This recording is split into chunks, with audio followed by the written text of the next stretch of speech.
তিনি তোমাদিগকে সুস্থির করিবেন ও মন্দ হইতে রক্ষা করিবেন। আর তোমাদের সম্বন্ধে প্রভুতে আমার এই দৃঢ় প্রত্যয় আছে যে আমরা যাহা যাহা আদেশ করি সেই সকল তোমরা পালন করিতেছ ও করিবে। আর প্রভু তোমাদের হৃদয়ে ঈশ্বরের প্রেমের সাথে ও খ্রিস্টের ধৈর্যের পথে চালাউন। হালেলুয়া।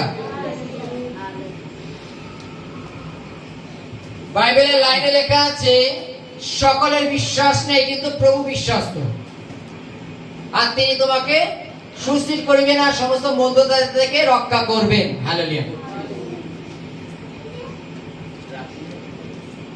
একটা কি জানো, শয়তানের বিভিন্ন চেনার উপায়। হালেলুয়া। বাইবেলে লেখা আছে তোমাকে সমস্ত মন্দতা থেকে রক্ষা করবেন। হালেলুয়া। শয়তানকে চেনার উপায়। হালেলুয়া। আমি তোমাদের কয়েকটা সিম্পটম বলে দিচ্ছি, এগুলো তোমরা সবসময় মনে রাখবে, না তো পরীক্ষায় পড়তে পারো। হালেলুয়া।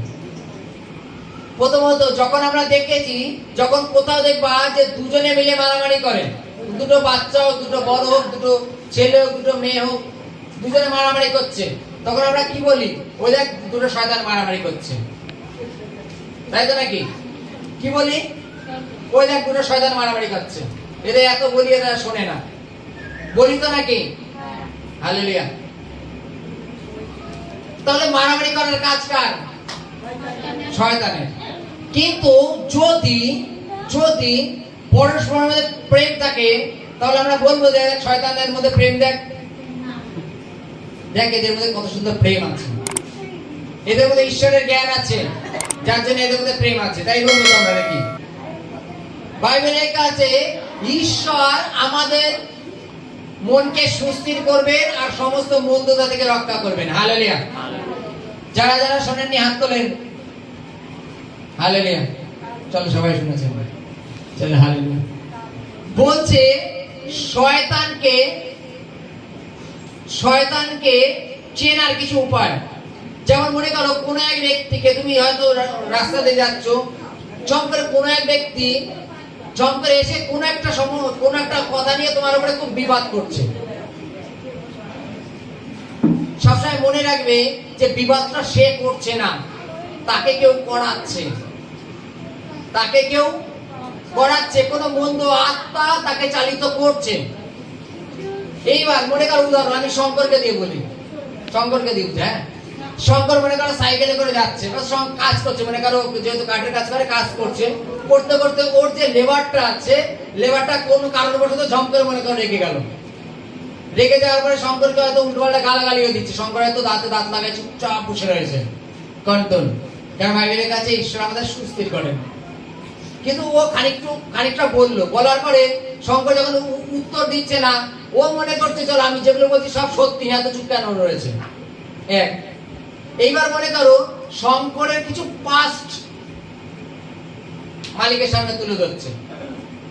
উদাহরণ, হ্যাঁ, মনে করো প্রভুতে আসার আগে আর প্রভুতে আসার পরে অনেক আকাশ আর পাতাল, মানো?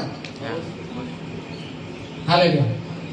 প্রভুতে আসার আগে যদি পাটির বাড়িতে কাজ করতাম, আমাদের পকেটে যদি 2-10টা পেরেক থাকতো, পেরেক নিয়ে চলে আসতাম, যে বাড়িতে লাগবে, এটা বাস্তব। কিন্তু প্রভুকে জানার পরে যে একটা পেরেক থাকলেও সে তার সীমানায় ফেলে দিয়ে আসতে আমাদের, যে তার জিনিস কেন আমি নেবো, একটা পেরেকের জন্য আমার কত মাসুল গুনতে হবে, ঠিক নেই, বোঝো এটা? মনে করো শঙ্কর পাস্টে এইরূপ ছিল। মনে করো মালিকরা বললো, মালিক 10টা সিটকেনি লাগবে, মালিক 10টা সিটকেনি নিয়ে আসলো, ও 9টা লাগালে একটা হয়তো ব্যাগে করে নিয়ে চলে আসবে, বেশি হয়ে গেছে। কিন্তু প্রভুতে আসার পরে এটা হয় না, কেন? পরিবর্তন। কিন্তু তার যে লেবারটা, সে যখন তর্ক করছে, সেই পাঁচটাকে জোরে জোরে তুলে ধরছে মালিকের সামনে, যেন মালিক ওকে আরো ঘৃণা করে। কেন জানো? তার মধ্যে মন্দ স্পিরিট কাজ করছে, তার মধ্যে মন্দ স্পিরিট কাজ করছে, যেটা তুমি দেখতে পাচ্ছ না। কেন জানো? সে মন্দকে প্রশ্রয় দিয়েছে, তার জন্য মন্দ স্পিরিট তার মধ্যে দিয়ে কাজ করছে। কোন কারণবশত 2 দিন পর 3 দিন পর হয়তো সঙ্গের সাথে তার আবার দেখা হলো চায়ের দোকানে, তখন দেখবা খুব ভালোভাবে কথা বলছে। তার কারণ কি? আচ্ছা, তার কারণ কি? দুদিন পরে যখন আমার ভালোভাবে কথা বলছে, তার কারণ কি? তার মধ্যে যে স্পিডটা ছিল সেই স্পিডটা বেরিয়ে গেছে, সে বেরিয়ে গেছে, তাই তো?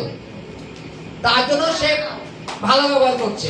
এইবার মনে করো ঠিক যখন ওই স্পিডটা, মন্দ স্পিডটা যখন কাজ করছে, শঙ্করের বিষয়ে কথা বলছে, শঙ্করের কাজের বিষয়ে বিভিন্নভাবে মালিকের কাছে ছোট বড় কথা বলছে।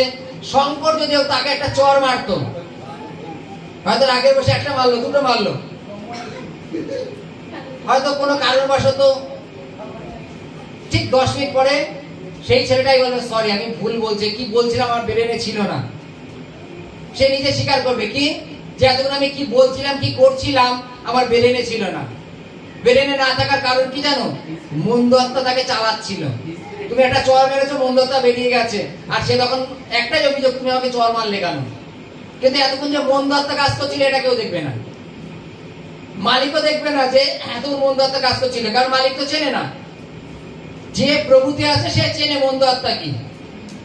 এবার তুমি চর মারলো, সেই লেবারটা শঙ্করকে বলছে তুমি আমাকে মারলে কেন, শুধু তাই বলো, আমি তো তোমার কিছু বলিনি। শঙ্কর বলবে এত কথা কেন বললি? কই আমি কিছুই বলিনি। সে তো থানায় কেউ ডায়েরি করে দিল যে আমার নামে শঙ্কর আমাকে মেরেছে। হ্যালো, এইবার মন্দ আত্মা আমাদের জীবনে, প্রত্যেকের জীবনে ঠিক এইরূপ কাজ করে, এইরূপ কাজ করে। যখন আমরা কয়েনকে দেখেছি, কয়েন হেবল, জানি পুরাতন নিয়মে কয়েন আর হেবল, হেবলেরটা ঈশ্বর গ্রাহ্য করেছিল, কয়েনেরটা গ্রাহ্য করেনি। তার জন্য কয়েন রাগ করে বসেছিল যে ভাইকে আমি মার্ডার করে দেবো। ঈশ্বর বলছে তুমি ক্রোধ কেন করছো? যদি ক্রোধ করে দেখো তাহলে শয়তান তোমার দরজায় গুড়ি মেরে বসে রয়েছে। এবার শয়তান যখন গুড়ি মেরে বসে থাকে, মনে করবে একটা বিনাশ নিয়ে দেওয়া বেরিয়ে যাবে, জানো? হালেলুয়া। তুমি জানো যে, মনে করো উদাহরণ দিই, মনে করো শঙ্কর আর শঙ্করের ভাই, মনে করো দুইজনের মধ্যে কোনো কারণবশত একদিন প্রচন্ড একটা বিষয় নিয়ে ফাটাফাটি বেড়ে গেছে। বেড়ে যাওয়ার পরেও শঙ্করের মধ্যে মনে করো খুব রাগ ঢুকে রয়েছে, সারাদিন কার সাথে কথা বলছে না, খাচ্ছে না, যাচ্ছে না। ওর মধ্যে কি রাগ চলছে সে আমরা কেউ জানি না।